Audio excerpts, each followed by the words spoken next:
اسرائیل آمده تو عراق، گو خورده آمده کره، آمده بودن تونل زده بودن برسن به جسد مطهر امام حسن عسکری، دی ان ای امام حسن عسکری رو استخراج کنن، از طریق دی ان ای او بگردن امام زمان رو پیدا کنن، شهید کنن. ای بسوز پدر جنس ایرانی. برج هایی که کنار کعبه ساختن تک تیرانداز بالاشه، اصلا با هوش مصنوعی هم کنترل میشه. از نظر من از دست خودت شکایت بکن، رضایت هم نده، بذار ما هم کافر نشیم. امام زمان اومد گفت الا یا علال عالم با دوشکا بزنه. امام و دستت خب به نظر تو تک تیرانداز دوشکا کجا بیاره؟ وقتی آمریکایی وارد عراق شدن افراد زیادی از علما رو بردن بازجویی کردن. آخرش آمریکا آمد یا اسرائیل؟ امام زمانتون کجاست؟ مهدی کجاست؟ بازجویی.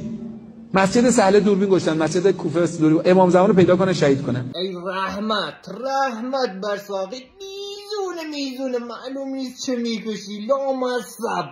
ساقی به ما معرفی بکن. آنها برای کشتن امام زمان عزمشون جزمه تا این نقطه که دی ان ای شو در بیارن، باباشو در بیارن، بگن ببینن کجاست مهدی. گفت نکن. علائمی پیدا کنن که بزننش. مک مغزم سود کشید، شما یه چیزی بگین.